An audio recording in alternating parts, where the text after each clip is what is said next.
Hello, am I visible? Hello mister Tapan, mike on है?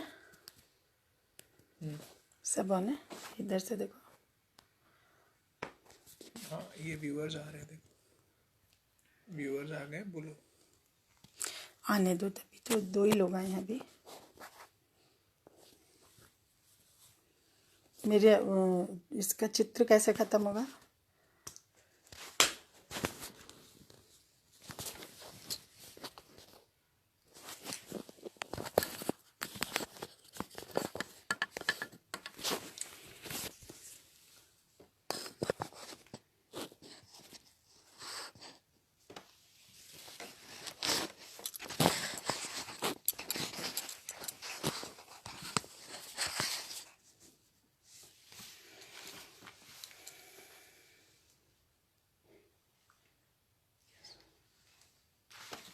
Okay,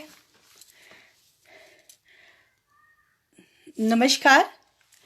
सर्वप्रथम मैं श्री तपन जी को, सुनील जी को, हिम्मत जी को, मीनाक्षी जी को, शिवा को, प्रभु को, दीपक जी को और नीता जी को बहुत सारा धन्यवाद देना चाहूँगी, जिन्होंने इतने सुंदर प्लेटफॉर्म की रचना की और हम सबको इसमें हिस्सेदारी दी।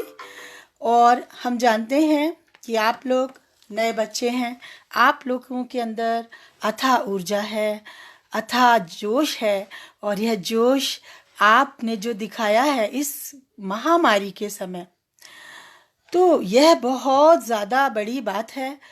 और इस समय योग की बात करना वाकई ऐसा लगता है जैसे भारी तपिश में कोई पानी के ठंडे छींटे मार दे। आप लोगों का यह प्रयास बहुत ही सराहनीय है, मैं इसकी बहुत प्रशंसा करती हूँ। और इसके पूर्व जिन भी वक्ताओं ने इस फेसबुक व्याख्यान माला में अपने अनुभवों से सुदीर्घ अपने योग के प्रति समर्पित भावों से इस व्याख्यान माला की शोभा बढ़ाई है, उनको भी मैं नमस्कार करती हूँ। आज जो लोग भी इस व्याख्यान माला में हमारे साथ जुड़ रहे हैं, वे सभी आगंतुक, अतिथि या इस व्याख्यान माला में कार्य करने वाले जमीनी स्तर पर और ऊपरी स्तर पर और ऑफिस के टेक्नीशियंस जो भी हैं, जो इस व्याख्यान माला को सफल बना रहे हैं, उन सबको भी मैं जोड़ते हुए सबसे पहले मैं गुरु वंदना करूंगी, क्योंकि गुरु नहीं है तो कुछ भी नहीं है। इसलिए मैं यही कहूंगी कि गुरुर्ब्रह्मा गुरुर्विष्णु गुरुर्देवो महेश्वराय, गुरु साक्षात् परम ब्रह्म तस्मै श्री गुरुवे नमः। आप लोगों के अंतस्थल में विराजित और मेरे स्वयं के हृदय में विराजित उस परम गुरु तत्व को मैं नमन करती हूँ, श्रद्धा अर्पित करती हूँ, क्योंकि अगर सद्गुरु ना मिले तो हमें ज्ञान नहीं हो सकता है। यह ज्ञान जो हमें गुरुओं द्वारा मिलता है, वह एक गुरु ही समझ सकता है कि हमारा कौन सा शिष्य किस लायक है और कौन से शिष्य को किस तरह की शिक्षा चाहिए, और वह किस तरीके से लोगों के साथ जुड़े और जुड़कर उससे लोगों को यह बताए कि क्या सही है, क्या सही नहीं है, क्या गलत है, क्या उचित है, क्या अनुचित है, क्या पाप है, क्या पुण्य है, क्या शुभ है और क्या अशुभ है।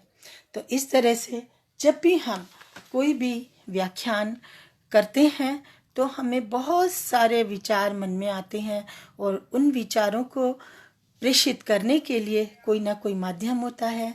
आज जो कोरोना काल में हमें फेसबुक का या व्हाट्सएप का या ये जितने भी तरीके मिले हैं वे बहुत सफल हुए हैं लोगों को लोगों से जोड़ने के लिए, अकेलेपन की त्रासदी से हम लोगों को दूर करने के लिए। और ये बहुत अच्छी बात है कि टेक्निक ने हम लोगों को आत्मिक रूप से जोड़े रखा है। मैं ये बिल्कुल बताना चाहूँगी कि जैसे योग शब्द है जो कि युज धातु से बना है, योग के भी कई कई अर्थ विभिन्न विभिन्न भाष्यकारों ने दिए हैं।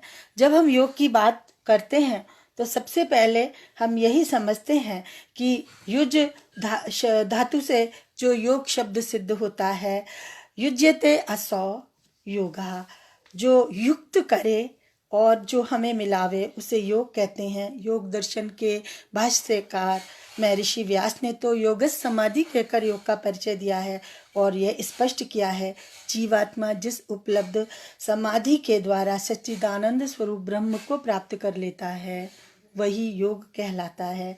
और महर्षि पतंजलि ने तो योगश्चित्त वृत्ति निरोधा कहा है ना। तो जब हम इस तरह से योग को समझते हैं, चित्त वृत्तियों के निरोध का निरूपण समझ जाते हैं तो वह योग होता है। और सामान्य अर्थों में हम योग को ये समझ जाएं कि जो योग हमें परमात्मा से मिलाता है, परमात्मा से तद्रूप करता है, वही योग होता है। और बाकी योग के प्रति जाते हुए रास्ते जरूर होते हैं पर वह योग नहीं होता है। यदि हम योग से जुड़ना चाहते हैं, यदि हम योग को समझना चाहते हैं तो हमें योग के ऐसे वृत्तांतों को जानना होगा, ऐसे ग्रंथों को पढ़ना होगा। या तो मैं सबसे पहले कहूँ जो हमारे अष्टांग योग हैं वही हम अगर समझ लें तो हम योग की बात को बहुत अच्छे से समझ सकते हैं। मैं बताना चाहूँगी जो हमारे अष्टांग हैं तो उसमें सबसे पहले हमारा यम आ रहा है, नियम आ रहा है, प्राणायाम आ रहा है, आसन आ रहा है, प्राणायाम आ रहा है, प्रत्याहार आ रहा है, ध्यान, धारणा, समाधि। तो योग जो आसन हम लोग करते हैं, आसन के पहले जो यम और नियम है ना, और जो प्राणायाम है, अगर हमने इसको साध लिया तो हमारा योग सफल होने की गुंजाइश हमारे अंदर अधिक हो जाती है। क्योंकि आसन निस्संदेह हमारे शरीर की मलिनता को दूर करते हैं, हमारे शरीर की जकड़न को दूर करते हैं, हमारे इंटरनल ऑर्गन्स की सफाई करते हैं, हमारे इंटरनल ऑर्गन्स को शुद्ध और साफ रखते हैं, लचीला बनाते हैं, उसमें काशाय नहीं होने देते हैं, कलमश नहीं होने देते हैं। लेकिन सेम यही स्वच्छता और सफाई जब हमारे मानसिक विचारों में आ जाती है, जो कि हमारे महर्षि पतंजलि ने अष्टांग योग द्वारा स्पष्ट कही है कि यम और नियम उसके सबसे सुंदर साधन है। और जब हम इन यम और नियमों को कर लेते हैं, जैसा कि नियम में हम जानते हैं शौच है, संतोष है, तप है, स्वाध्याय है, ईश्वर प्राणिधान है, ये सब हमारे जब जीवन के अंग बन जाते हैं तो हमें स्वच्छता के दर्शन अपने आप होने लगते हैं।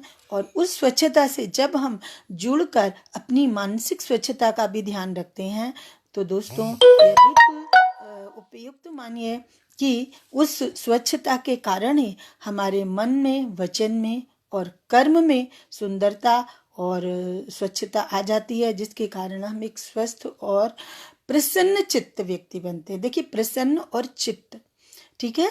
अभी तो काफ़ी कम लोग जुड़े हैं, 10 ही लोग जुड़े हैं, पर मैं क्योंकि मेरा विषय आप लोगों ने कर्म योग दिया है तो मैं कर्म योग की बात करना चाहूँगी कि कर्म योग हमारे देश में क्या कर्म योगियों की कमी है।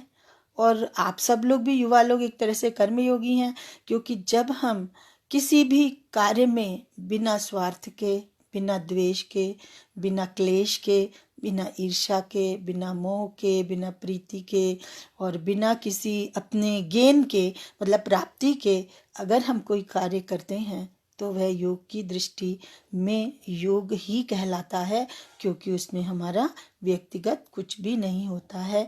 इसीलिए जब लोग ऐसा करते हैं कि एक व्यक्ति से ज़्यादा दूसरा व्यक्ति, तीसरे से चौथा, चौथे से पांचवा, लगातार लोग लाभान्वित होते हैं उस व्यक्ति से और उसका कोई भी स्वार्थ नहीं होता है, तो समाज में लोग क्या कहते हैं, अरे वो तो योगी है और अरे उसको कोई माया मोह नहीं है, उसके पास तो जो भी चला जाए सबका कल्याण होता है।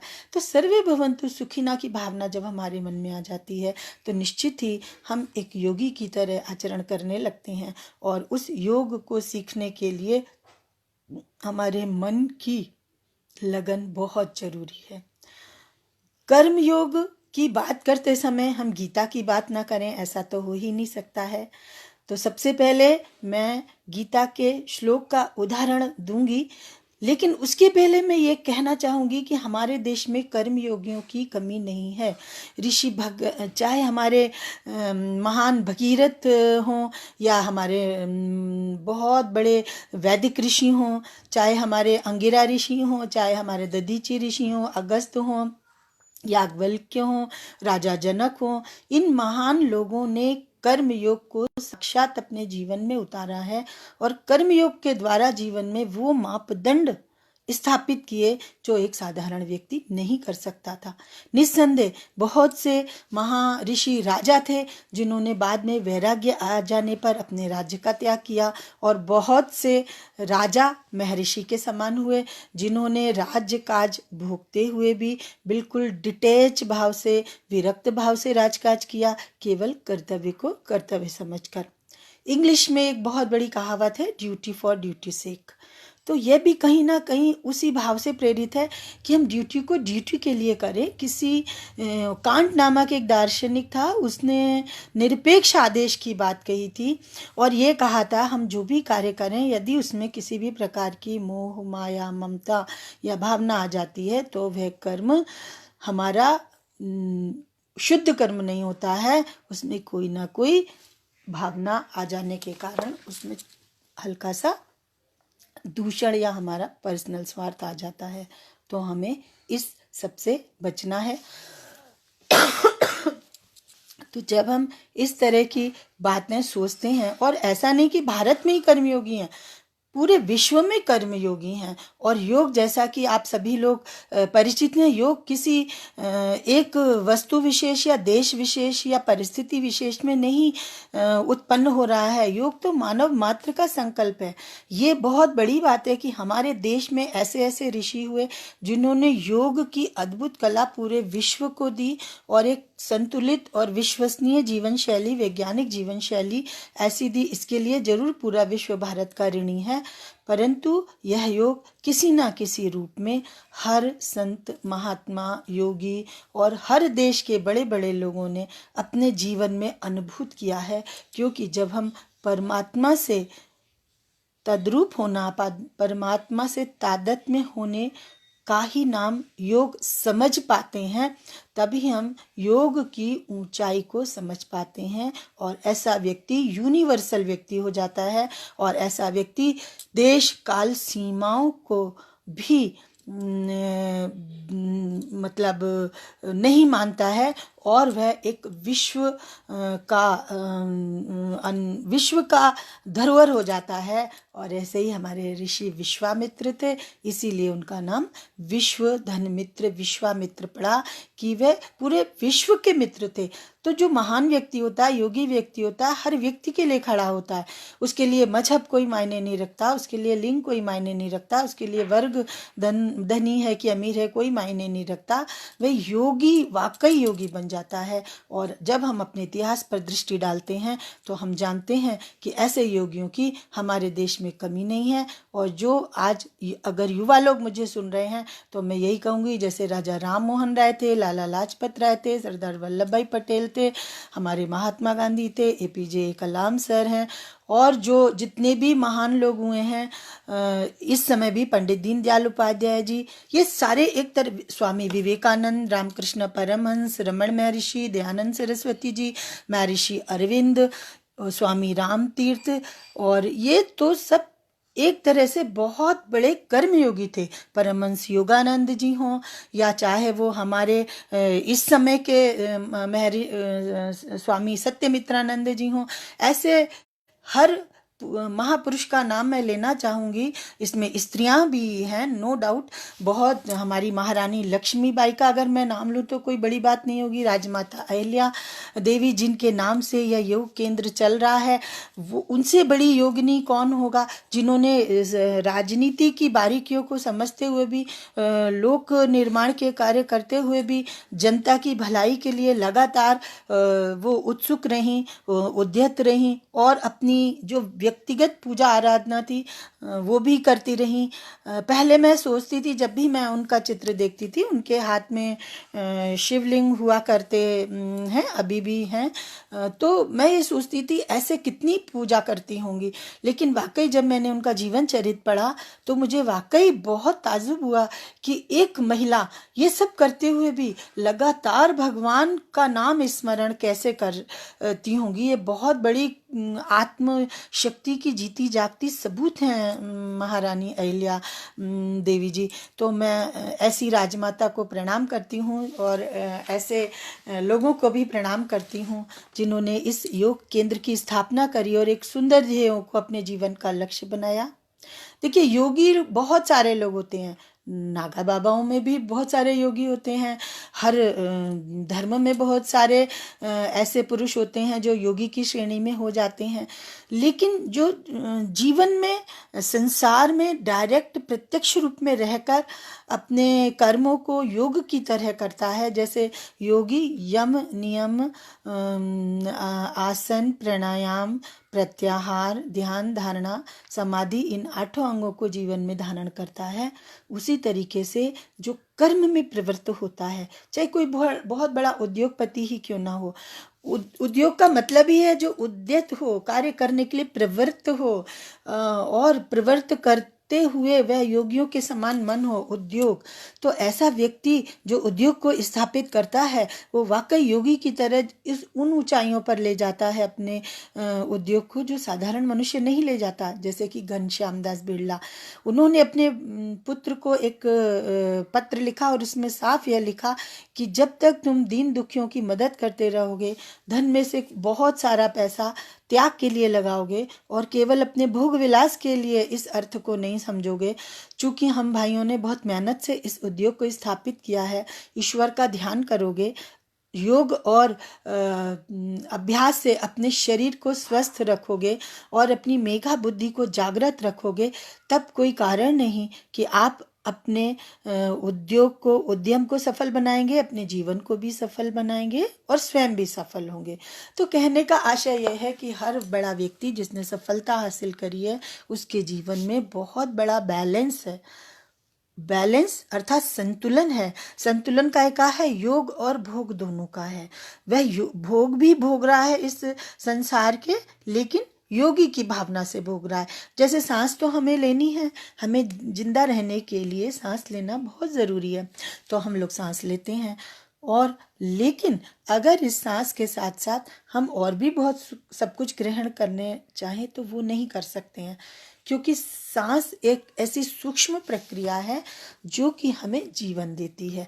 तो हमारे शरीर की स्थूल और सूक्ष्म क्रियाओं का नियमन ये हमारे बस में ही है। इसलिए हमारी कार्येंद्रियां, हमारी ज्ञानेंद्रियां और जो हमारा मन जो अति चंचल है, इन सबको संतुलित रूप से चलाना ही योग का मुख्य लक्ष्य है। और जैसा कि मैंने पहले भी कहा था कि कर्मयोग की बात हो और गीता ना हो, भगवान श्री कृष्ण का नाम ना लिया जाए, तो ये तो असंभव सी बात है। तो मैं गीता के एक श्लोक को आपको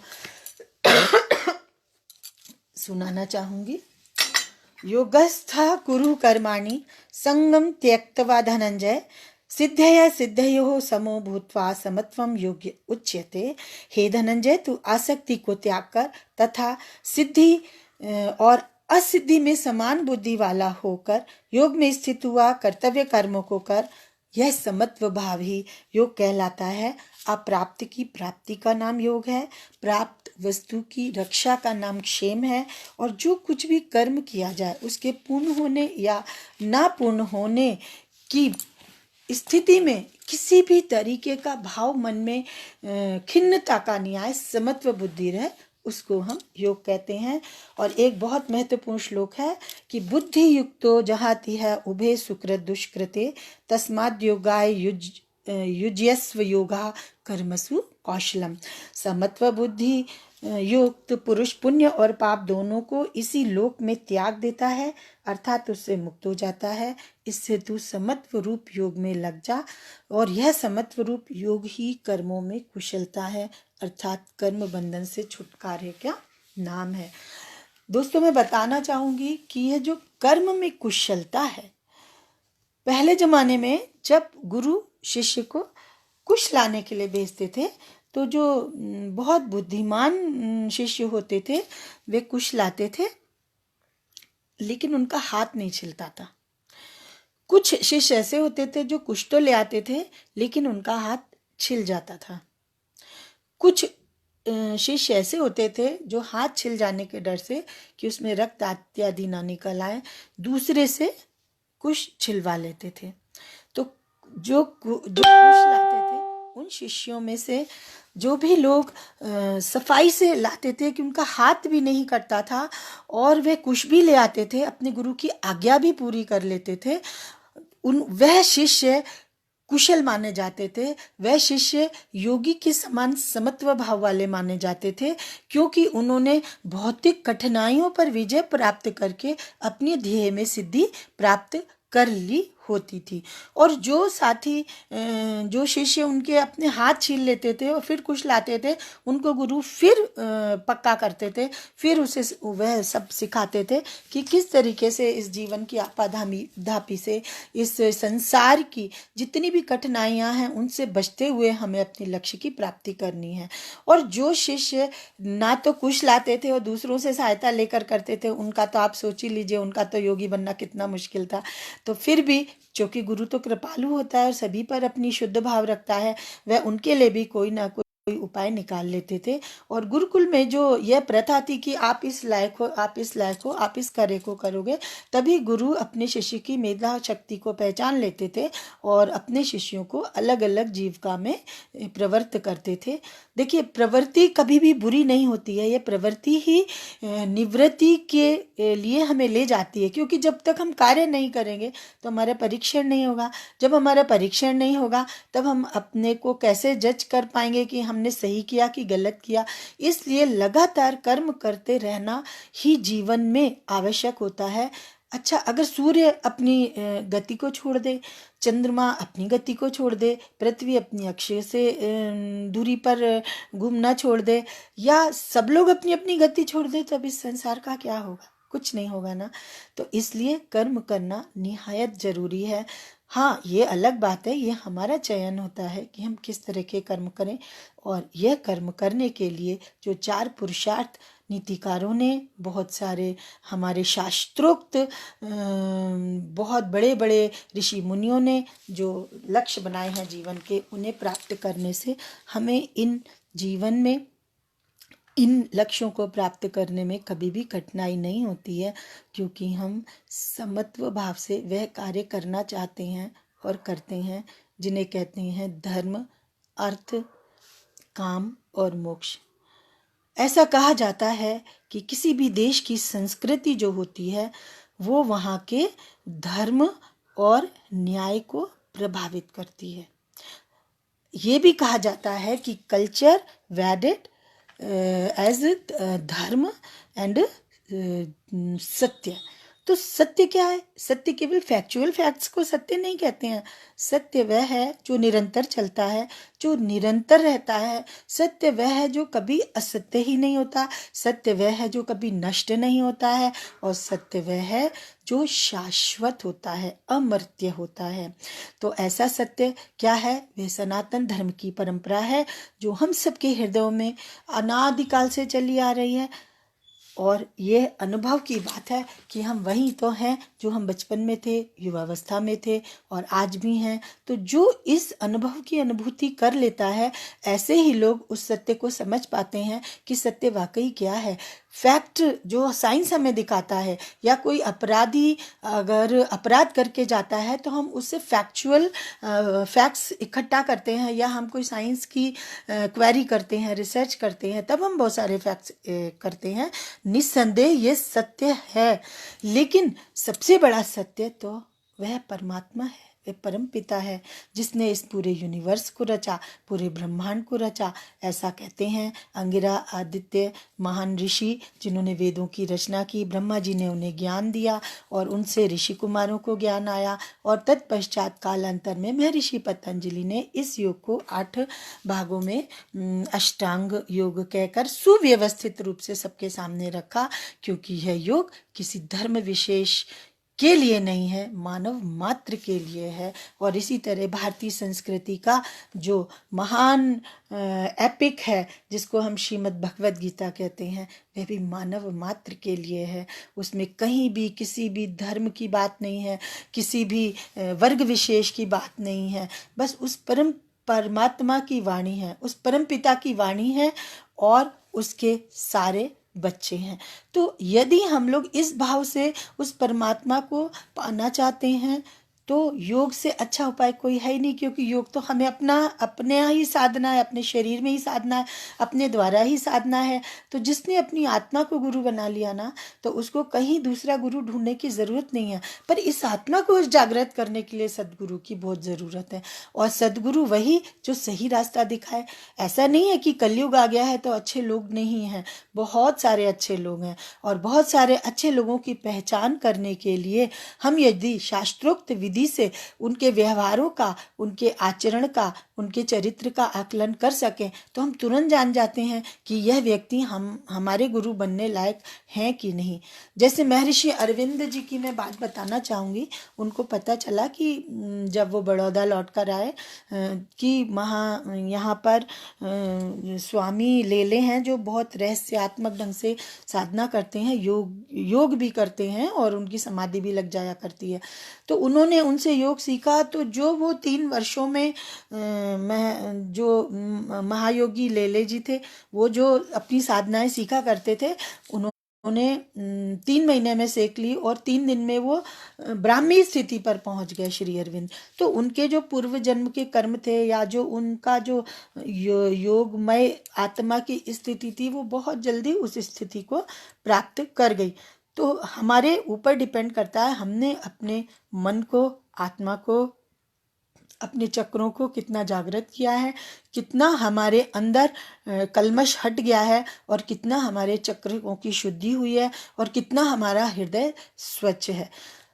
मैं यह भी बताना चाहूँगी कि जो हृदय होता है वो परमात्मा का निवास होता है, इसीलिए उसको अंतः स्थल कहते हैं, वह बाह्य स्थल नहीं होता है। तो अंतः स्थल में यदि परमात्मा की मूर्ति विराजित है, तो कोई कारण नहीं है कि हमारे हृदय में योग की स्थापना ना हो।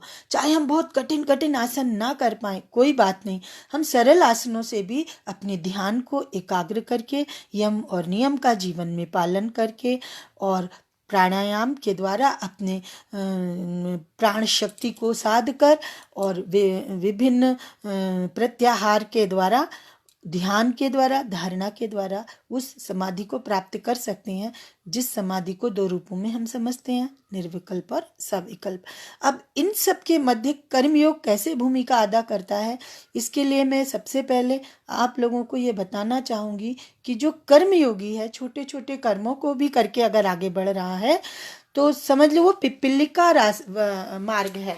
जैसे चींटी धीरे धीरे धन को इकट्ठा करती है और बारिश में अपने को बचा कर रखती है कि पानी में उसका पूरा कुनबा भीग ना जाए। तो धीरे धीरे हम अगर सत्कर्म करते जाते हैं, तो एक दिन कर्मों का इतना सुंदर योग हमारे सम्मुख आ जाता है कि हम अपने आप एक जागतिक रूप में एक अच्छी स्थिति को पहुंच जाते हैं। और दूसरा, ये जो कर्मयोगी होता है, निष्प्रभाव से लगातार कर्म करता है दोस्तों, उसके साथ 100% ये मानिए कि ज्ञान अपने आप आकर खड़ा हो जाता है।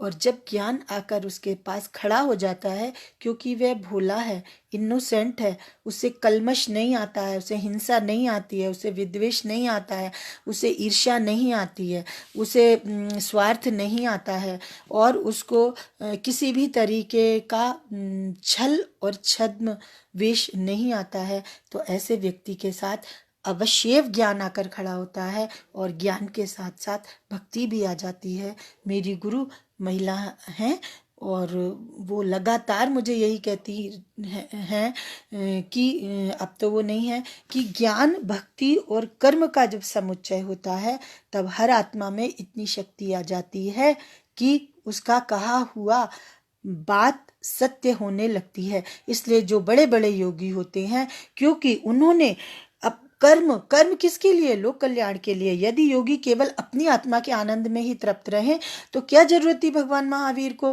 कि वो राजगृह के पास या बड़े बड़े नगरों के पास जाकर जनता को उपदेश देते? भगवान बुद्ध को क्या आवश्यकता थी कि वह सारनाथ में जाकर उपदेश देते? या जितने भी आचार्य शंकर को क्या जरूरत थी कि वो देशाटन करते? विवेकानंद जी को क्या जरूरत थी कि कन्याकुमारी से कश्मीर जाकर वे लोगों को ज्ञान का उपदेश देते या धर्म सभा में न्यूयॉर्क में जाते? तो ये सारी बातें लोक कल्याण के लिए जब कोई भी व्यक्ति यह कर्म करता है तो वह कर्म योगी ही होता है। तो जब छोटे छोटे कर्म करके हम बड़े बड़े सीढ़ियाँ पार कर लेते हैं तो ज्ञान और भक्ति की ओर हमारा झुकाव हो जाता है। और नहीं पढ़ने वाला व्यक्ति भी, यदि अगर अपढ़ भी कोई व्यक्ति है, तो मैं यही कहूँगी कि वो भी कर्मयोगी बन सकता है, क्योंकि वह खुद नहीं पढ़ेगा लेकिन वो ऐसे लोगों की संगत अवश्य करेगा जो उसे इस तरह की बात कहें, या जो पढ़े लिखे लोग हैं उनसे वो सुनेगा बात, क्योंकि उसकी आत्मा उसी कार्य में लगी रहेगी। ये मैं इसलिए साधारण बातें बता रही हूँ कि हमारे जीवन में आसपास इस तरह के लोग यदि हैं तो हम उनके अंदर जो ऊर्जा है, जो योग के प्रति रुचि रख रहे हैं, जो योग को जानना चाहते हैं, हम उनको कैसे डेली एक्सपीरियंसेस के आधार पे उनकी आत्मा को ऊंचाई की ओर बढ़ा सकते हैं। क्योंकि अगर हम माने कि हमें छठे छठाए लोग मिल जाएं और हम उनका ध्यान करवाएं, मंत्रों का आह्वान करवाएं, यज्ञ करवाएं और उनको कहें कि हाँ आप इतने दिनों तक लगातार इस मंत्र का जाप करो और आपकी ब्राह्मी स्थिति पैदा हो जाएगी, तो ये एक अलग तरह का यत्न है। लेकिन अगर हमें समाज में जागृति लानी है तो हमें हर तरीके के लोगों को अपने से जोड़ना पड़ेगा, और जिसके अंदर जितनी ऊर्जा है, जिसके अंदर जितनी चेतना शक्ति है, जिसके अंदर जितना भी प्रयास है या परमात्मा के प्रति झुकाव है, हर उस व्यक्ति को हमें जागृत करना होगा, तब हम योग को घर घर में पहुंचा सकते हैं। साथियों, मैंने कई ग्रंथों में पढ़ा कि महामारी हर 100 वर्ष बाद आती है। 1918 में भी स्पेनिश फ्लू आया था और 2 साल तक चला था और बहुत सारे लोगों की हानि हुई थी इसमें। तो जो आज का कोरोना काल है, इसको कहते हैं जनपद ध्वंस। तो जनपद ध्वंस जब होता है जब मनुष्य प्रकृति के 5 महाभूतों की उपेक्षा करने लगता है।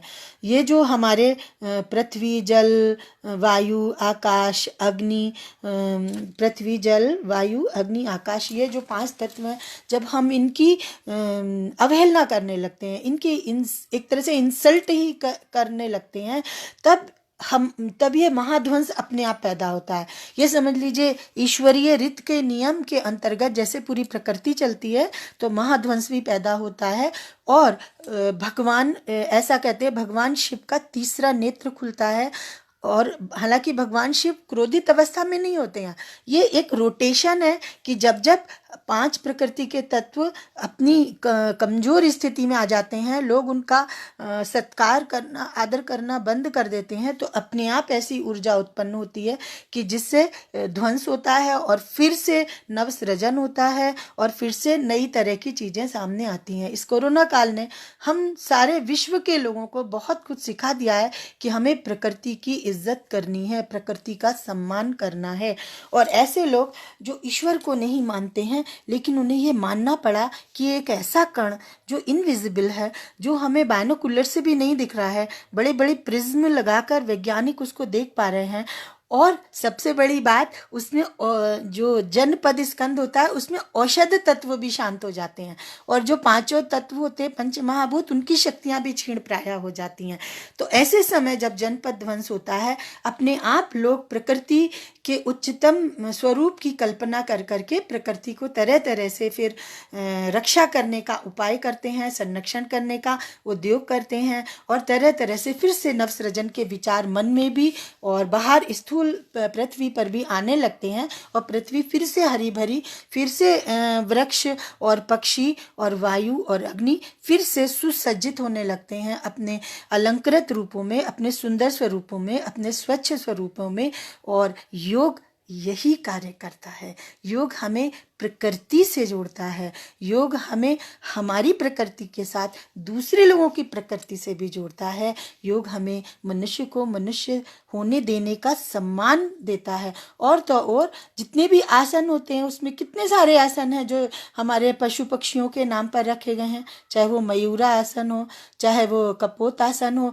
तो क्या हमने प्रकृति से नहीं सीखा? तो जब हम प्रकृति से इतना कुछ सीखते हैं, प्रकृति ही हमें खाने को देती है, प्रकृति के दिए अन्न से ही हमारा शरीर चलता है, उसी से हमें तरह तरह के विटामिन मिलते हैं, हमें खनिज मिलते हैं, हमें बहुत सारी एनर्जी मिलती है। तो हम उस प्रकृति का शोषण करने लगते हैं और उस प्रकृति को कुछ नहीं समझते हैं। तो ये लो कोरोना सामने है, और इस कोरोना ने हर एक व्यक्ति को बता दिया है कि कौन क्या है, चाहे हम अमीर हैं, चाहे हम गरीब हैं, चाहे हम स्त्री हैं, चाहे हम पुरुष हैं, चाहे हम सुंदर हैं, काले हैं, गोरे हैं, चाहे हम छोटे हैं, चाहे बड़े हैं, चाहे हम पैसे वाले हैं या नहीं, पहुंच वाले हैं या नहीं है।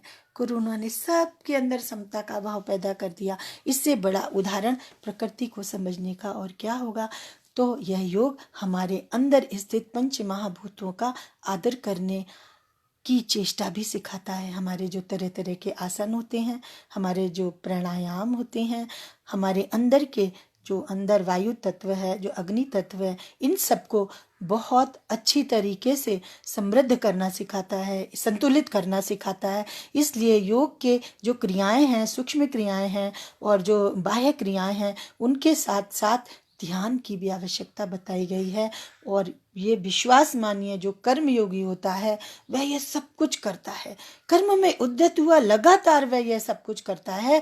और कर्म योगी का उदाहरण अगर सीखना हो तो सबसे सुंदर उदाहरण है भगवान श्री राम का। ऐसा व्यक्ति जो कल राजा बनने जा रहा हो, उसको अचानक कह दिया जाए कि आप जंगल में चले जाओ, आप बिना सेना के, बिना अपनी पत्नी के, बिना अपने परिवार के जंगल में चले जाओ, वहां जाके 14 वर्ष बिताओ। उनसे ज्यादा कर्मयोगी और कौन हो सकता है। वो तो उनका मतलब व्यवहार इतना ज्यादा अच्छा था, उनके इतने अच्छे पत्नी थी और भाई थे कि उन्होंने कहा नहीं, हम जरूर जाएंगे साथ में। तो आप समझ लीजिए, सच्चे कर्मयोगी को कोई नहीं छोड़ता है, हर व्यक्ति उसका साथ देता है। उनके साथ तो पूरी अयोध्या जा रही थी, पर उन्होंने ही मना करा। और जब उन्होंने मना किया, फिर भी उनकी पत्नी और उनके भाई नहीं माने और उनके साथ गए। ऐसा कर्मयोगी जिसके पास ना एक आयुध, ना कोई सुंदर वस्त्र, केवल उनकी विद्या उनके साथ थी। तो योगी व्यक्ति की विद्या उसके साथ रहती है। और जंगल में जाकर जब उन्होंने बड़े बड़े योगियों से शिक्षा ली, तो योगी लोग कृतकृत्य हो गए कि भगवान खुद जो श्री राम के रूप में हमारे सामने आए हैं, लेकिन मानव रूप में उन्होंने अपने मानवीय शरीर की गरिमा को रखते हुए लगातार उनके सामने विनय युक्त भाषण किए, विनय युक्त वचन बोले और उनसे उत्तम शिक्षा ली। तो ये जो विनम्रता है, ये जो सुंदरता है जीवन की, यह जो दूसरों को सम्मान देने का भाव है, यह जो प्रेम है, यह जो मधुरता है, यह चरित्र की शुद्धता है, यह जो वीरता है, यह जो धीरता है और निडरता है, वह सब योगियों के ही तो गुण हैं। और ऐसे ही श्री राम ने क्या क्या नहीं किया, कौन कौन से असुरों को नहीं मारा। और मुझे बड़ा ही ये सोचकर और देखकर दुख होता है कि हमारे देश में ना जाने कितने योग केंद्र हैं, ना जाने कितने योग केंद्र हैं, फिर भी भ्रष्टाचार खत्म ही नहीं हो रहा है, फिर भी लोगों के अंदर गंदी वासनाएं खत्म ही नहीं हो रही हैं, लोलुपता खत्म ही नहीं हो रही है, लालच खत्म ही नहीं हो रहा है, और क्रोध, द्वेष, ईर्ष्या, विश्वासघात और सबसे बड़ी बात हिंसा, इतनी हिंसा, इतनी नकारात्मकता, एक दूसरे के प्रति इतना विश्वास, ऐसे इतनी सुंदर भारत नगरी को क्या हो गया है? मुझे बहुत आश्चर्य होता है और ऐसा ही लगता है कि ये योग तो सभी लोगों को सीखना चाहिए और यम से लेकर समाधि तक सीखना चाहिए, केवल आसन तक ही इसे खत्म नहीं कर देना चाहिए। तभी हम अपने उन संस्कारों को उजागर कर पाएंगे जिनके लिए हमारी भारतीय संस्कृति पुरातन काल से जगमगाती रही है और लोगों को उज्जवल रास्ता दिखाती रही है। लोगों को क्या, हम भारतवासी लोग ही अपनी संस्कृति से कुछ सीख लें? तो जो राम कर्मयोगी की तरह रहे, केवल श्री राम की पूजा करके ही हमारा जीवन या हमारे लोगों का धर्म पूरा नहीं होता है। धर्म वह होता है जो धारण किया जाए।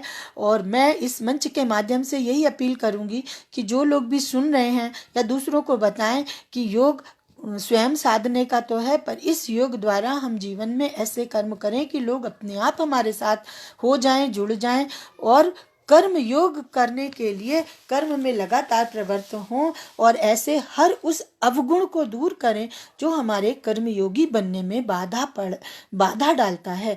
कर्मयोगी का सबसे बड़ा गुण होता है वह प्रसन्न चित्त होता है और वह जितेंद्रिय होता है।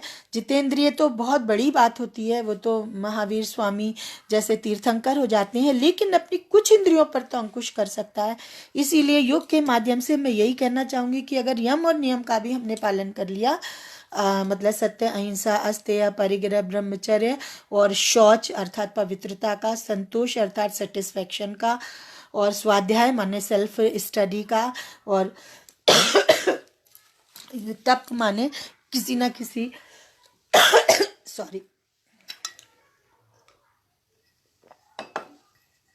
नियम से जीवन को बांधने का, और ईश्वर प्राणिधान, ईश्वर को किसी रूप में याद करने का, तो भी समझ लीजिए हमारी दिनचर्या बहुत ही सुंदर और सुकूनदायक हो जाएगी।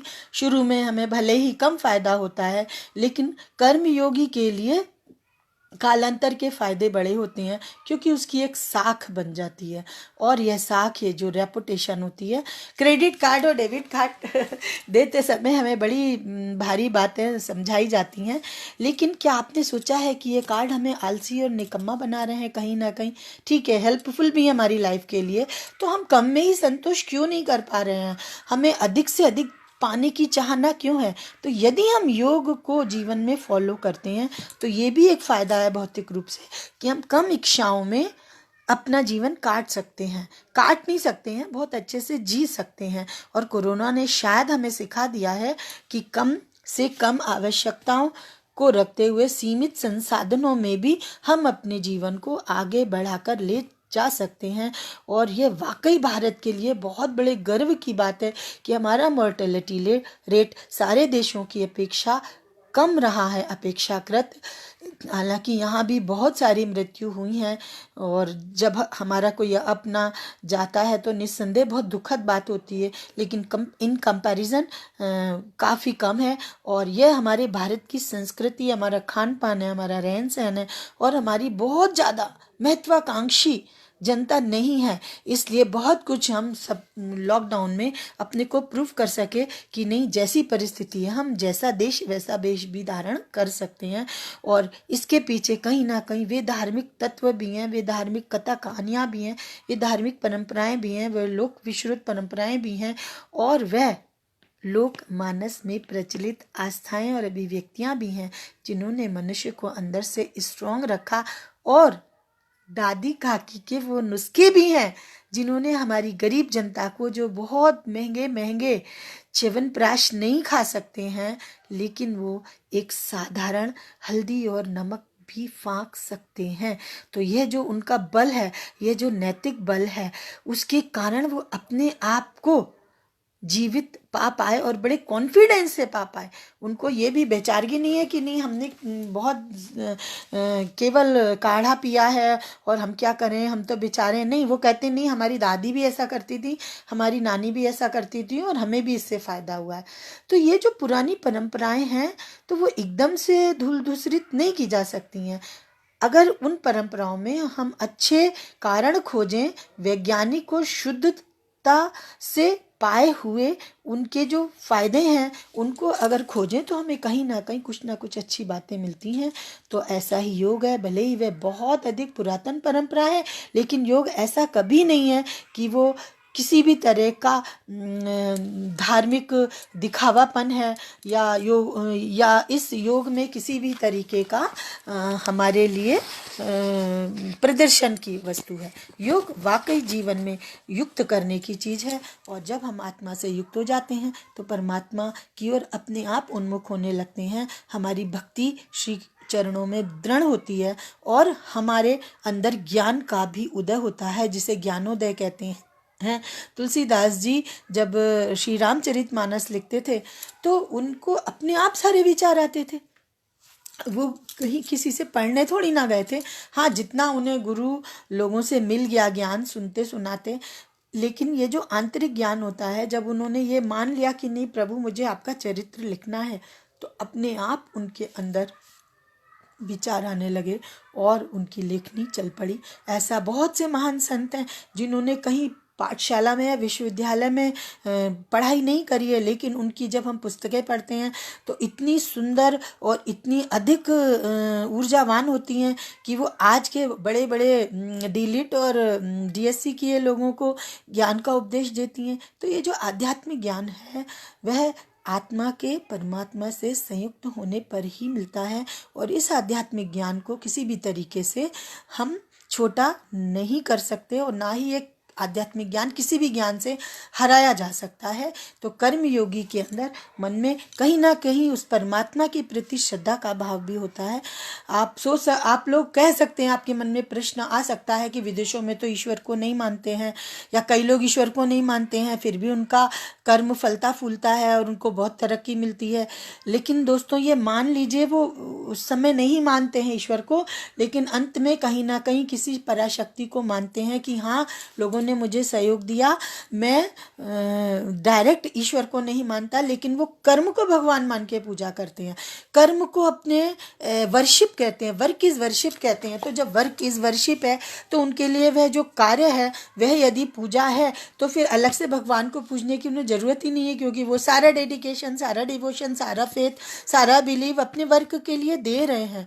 तो जब वर्क के लिए हम इस तरह से देते हैं और बिना स्वार्थ के, जो कर्म योगी के लिए जो शत्रु बताए गए हैं, वैमनस्य है, ईर्ष्या है, द्वेष है, यश है, मान है, अपमान है, सम्मान है, हिंसा इत्यादि है, अगर वो ये सब को बिरज कर, इन सब को हटाकर लगातार अपने कर्म में है तो वे कर्म योगी है। चाहे वह सितार वादक श्री रविशंकर हो, उस्ताद अमजद अली खां हो, चाहे नृत्य महाराज बिरजू महाराज हो, तो हर क्षेत्र में हमें ऐसे कर्मयोगी कर्मठ लोग मिल जाएंगे जिन्होंने लगातार कर्म करते हुए, लेकिन एक योगी की तरह से, इसलिए मैं उन्हें कर्मयोगी कहना चाहूँगी। जैसे विवेकानंद जी हैं, जितना भी जीवन रहे वो लगातार कर्म करते रहे, कभी भी उन्होंने खाली नहीं बैठे, और जब भी खाली बैठे तो लगातार परमात्मा में ध्यान करते रहे। भले ही परमात्मा में ध्यान करने में जब हमारी चेतना ऊंचे जाती है, या परमात्मा से मिलन के लिए गीत गाती है, या मन में वह संकल्प के भाव उजागर होते हैं, तब हम किसी को बताते नहीं हैं, लेकिन वह भी आंतरिक रूप से सूक्ष्म क्रिया द्वारा हम कर्म कर रहे होते हैं। तो इस तरीके से जब हम परमात्मा का भजन कर रहे होते हैं तो वह भी कहीं ना कहीं ज्ञान की दीप्ति से ही उज्जवल होता रहता है, और हमारी आत्मा रूपी शीशा उस ज्ञान की ज्योति से चमकता रहता है। तो इस आत्मा की ज्योति को चमकाने के लिए कर्म योग रूपी योग को साधना अगर आपने सीख लिया है, या कर्म योग से युक्त होकर अपने जीवन को चलाना चाहा है, तो भी कोई कठिन बात नहीं है। भले ही हम कठिन मंत्रों को नहीं जानते हैं, लेकिन हमने एक मंत्र सीख लिया है, सेवा का और सत्कार का और समता का। तो यह 3 मंत्र जो हैं वह मनुष्य को कर्मयोगी बनने से नहीं रोक सकते हैं। और दूसरे कर्मयोगी हमारे भगवान श्री कृष्ण हैं, जो बचपन से ही ना जाने कितने असुरों को मार रहे हैं, ना जाने कितने बड़े बड़े विपदाओं से लड़ रहे हैं, कलिए नाग को नथ रहे हैं, छोटे छोटे पैरों से, छोटे छोटे हाथों से उसके फन पे नृत्य कर रहे हैं। तो ऐसे कृष्ण भगवान को यदि हम अवतार ना कहें तो क्या कहें। और अगर हम अवतार ना भी माने तो ये तो कहानियां हैं ना, और इन कहानियों के पीछे केवल मिथक नहीं है। मथुरा में आज भी वो जगह हैं, वृंदावन में आज भी वो जगह हैं, और कश्मीर से लेके कन्याकुमारी इतने भगवानों के, भगवान शिव के, माता जी के, और कृष्ण भगवान के, राम जी भगवान के कितने सारे मंदिर हैं। तो हम क्या सबने किसी दिखावे के लिए मंदिर बना लिया? हर जाति में मिलेंगे, हर गांव में मिलेंगे, हर मोहल्ले में मिलेंगे। तो ये जो भावना है जो लोक में चलती आ रही है लगातार सनातन काल से, जिसका आदि और अंत कोई नहीं जानता है, तो ये कहीं ना कहीं कोई तो बातें होंगी जो ये अवतार, ये चरित्र हमारी संस्कृति को लगातार शिक्षा दे रहे हैं। तो आज श्री राम जैसे कर्म योगी बनने की जरूरत है। केवल रावण का पुतला जला देने से इस देश का कुछ नहीं होगा दोस्तों। हमें राम की तरह सच्चरित्र बनना होगा, तब हम असली रावणों को पहचान पाएंगे और उनको युद्ध में हरा सकेंगे। युद्ध करना, हिंसा के द्वारा युद्ध करना ही युद्ध नहीं होता है। हमें विचारों से भी परास्त करना आना चाहिए सामने वाले को। बहुत से लोग ऐसे होते हैं जो आपकी सोच से ही डर जाते हैं। ये जितनी भी मल्टीनेशनल्स कंपनियां हैं जिसमें हमारे इंडियंस यंगस्टर्स बहुत सारा काम करते हैं, तो बताइए वो उन लोगों को क्यों लेती हैं? क्योंकि उनके अंदर इतनी स्किल है, इतनी दूरदर्शिता है, इतना टैलेंट है कि उन्हें बाध्य होना पड़ता है लेने के लिए। और अगर वो लोग ज़्यादा से ज़्यादा अच्छे से अच्छा काम कर रहे हैं तो हम ये मान के चलें ना कि हमारा यूथ किसी से भी कम नहीं है। अगर कम होता तो उन्हें लोग क्यों हायर करते? तो जब हमारे अंदर सभी तरह के गुण हैं तो हम बुरे लोगों को क्यों नहीं झुका पा रहे हैं, हम बुराई से क्यों नहीं लड़ पा रहे हैं? तो जो कर्म योगी होता है वो बुराई और भलाई के मध्य भी अंतर करना जानता है, उचित और अनुचित के मध्य भी अंतर करना जानता है, सही और गलत के बीच, पाप और पुण्य के बीच, और कर्तव्य और अकर्तव्य के बीच भी अंतर करना जानता है। तो दोस्तों, अगर हम ये सब बातें जानते हैं तो यह कर्म योग हमारा सफल है। नहीं तो कर्म तो हर व्यक्ति अपने लिए करता है। हम खाते हैं, पीते हैं, सोते हैं, जगते हैं, सब कुछ हम लोग करते हैं। लेकिन यदि हमने यह नहीं किया कि हम वह कर्म दूसरे के लिए भी उतना ही आनंददायी हो, तो फिर क्या कहने। आज हमारी सरकारों को आनंद विभाग खोलने की जरूरत पड़ गई है, जबकि हम लोग बचपन से आरती करते आते हैं कि हे प्रभु आनंद दाता ज्ञान हमको दीजिए, शीघ्र सारे दुर्गुणों से मुक्त हमको कीजिए। तो हम अपने अंदर के दुर्गुणों को दूर क्यों नहीं कर पा रहे हैं? लीजिए हमको शरण में, हम सदाचारी बने। तो हम सदाचार का वर्ण करें तो अपने आप ही हम कर्म योगी बन जाएंगे, क्योंकि कर्म हम किसी के दिखावे के लिए नहीं कर रहे हैं। ये हमारी ड्यूटी है, ये हमारा मनुष्य का लक्ष्य है। मनुष्य जीवन पाया है तो कर्म में रत रहना निरंतर हमारे जीवन की आवश्यकता है। भगवान कृष्ण जब बड़े हुए तो वृंदावन में इधर रहने आए, तब भी वहाँ पर तरह तरह के असुर आ गए। फिर जब वो वहाँ गए, द्वारिका जी गए, तब भी वहाँ पर, मथुरा के जब राजा हुए तब भी वहाँ पर लड़ाई लगातार होती रही, संघर्ष जारी रहा।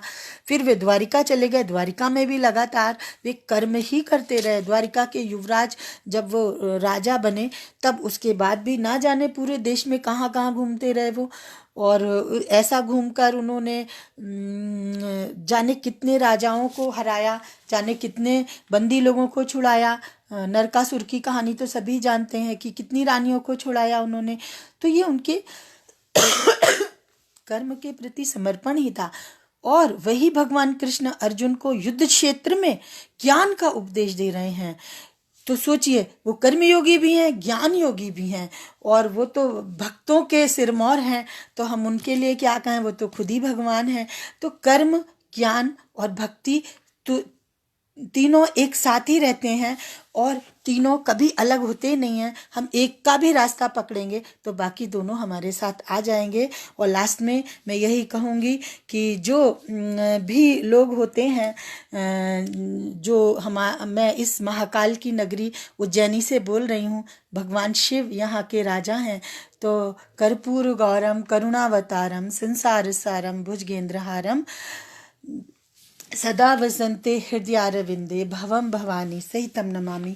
भव का मतलब होना होता है, तो इस संसार में हमारे अस्तित्व का होना सिद्ध हो और हम आप भवानी के सहित, जो भवानी जिसका अस्तित्व सर्वोपरि है, जो आदि गुरु शंकर भगवान है, वो अपनी शक्ति के साथ हमारे हृदयों में निवास करें। अगर वो हमारे हृदयों में निवास करेंगे तो शुद्ध बुद्धि अर्थात गणेश जी अपने आप उत्पन्न होंगे, और जब शुद्ध बुद्धि का उदय होगा तो रिद्धि सिद्धि अपने आप आएंगी, और जब रिद्धि और सिद्धि हमारे हृदय में अवस्थित हो जाएंगी तो शुभ और लाभ इस दुनिया में हम हमेशा बिखारेंगे, और हमारे योग का जो ध्येय है सर्वे भवन्तु सुखना सर्वे सन्तु निरामया या वसुधैव कुटुम्बकम की भावना अपने आप आएगी, क्योंकि हम शुभ विचारों का और लाभदायी विचारों का प्रेषण हर ओर कर पाएंगे। तो कर्म योग के वीर साथियों, आप लोग यही करिएगा। मैंने आप लोगों के लिए कुछ पंक्तियां लिखी हैं, वो आपको सुनाती हूँ कि योगी ने जब योग को धारा, योगी ने जब योग को धारा, बही रही थी अमृत धारा, हर हर हर हर हर लो पीड़ा इस जगती की विश्व मनस की, शाश्वत शाखा परिवर्तन की, अष्टदल कमल कुसुम खिलते हैं, योगों से योगी मिलते हैं, धरती पर यह मौन का गुंजन, महाकाल का फिर से नर्तन, सिखा रहा है फिर जीवन, शक्ति का यह नव स्पंदन, इड़ा पिंगला नाड़ी सुषुम्ना, जागृत हो कुंडलिनी शक्ति, कर लें हम सब मानव भक्ति, ज्ञान से भर लें योग की चित्ती, यही कर्म सुंदर रहस्य है, शेष सभी अदृश्य दृश्य है, पंच महाभूतों का दर्शन, परमात्मा का सुंदर स्पर्श है, परमात्मा का सुंदर स्पर्श है। ओके, आप लोगों को यदि कुछ भी क्वेश्चन करने हैं यू मे रेज।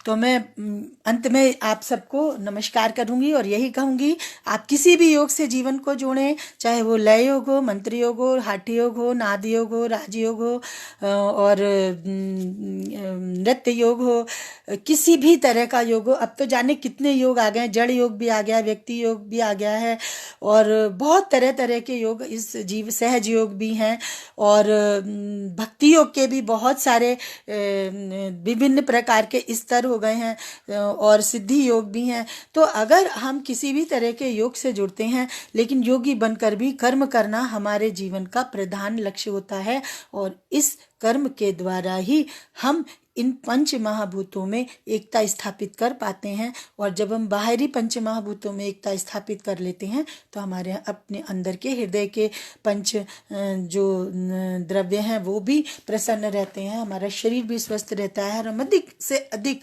इस संसार में रहने के लिए सुंदर आयु को प्राप्त करते हैं, और इस सुंदर आयु को प्राप्त करने के कारण ही हम स्वस्थ शरीर से स्वस्थ विचारों का स्पंदन कर इस सारे संसार की सेवा कर सकते हैं। और मैं ये कभी नहीं कहूँगी कि आप अपना परिवार छोड़कर, अपना कर्तव्य छोड़कर, अपने बूढ़े माँ बाप को छोड़कर कर्म करने के लिए, साधु बनने के लिए कहीं बाहर निकल जाइए। आप अपने घर में रहते भी अपने सब कर्तव्यों का पालन करते हुए भी, धर्म को हृदय में धारण करते हुए भी, अपने व्यवहार से, अपने ज्ञान से, अपने शुभ कर्मों से, और अपनी सुंदर वाणी से, और अपनी सुंदर विचारों से, सबसे बड़ी बात जो प्रेषण के विचार होते हैं, हम अगर ये ठान लें कि हम गंदे व्हाट्सएप, या हम ऐसे व्हाट्सएप जो हिंसा को जन्म देते हैं, या हम ऐसे विचारों में हाँ नहीं मिलाएंगे जो किसी की बुराई करते हैं, निंदा करते हैं, चुगली करते हैं, ऐसे भी व्रत ले लें जीवन में, तो भी हमारा कर्मयोग बहुत सुंदर हो जाएगा, क्योंकि हमारे कर्म की सच्चाई हमारे साथ रहेगी। पीठ पीछे भी हर व्यक्ति यही कहेगा,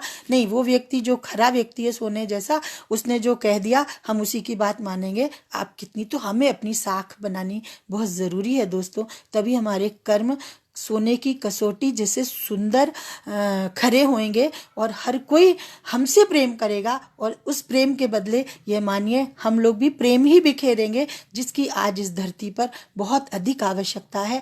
तभी ये नकारात्मक वातावरण मिटेगा और एक सकारात्मक सोच आएगी, और योग इसका सबसे सुंदर और सबसे प्यारा और पवित्र साधन है। और आप लोगों ने जो ये प्रयास किया उसके लिए बहुत बहुत साधुवाद, और ओम श्री गुरुवे नमः।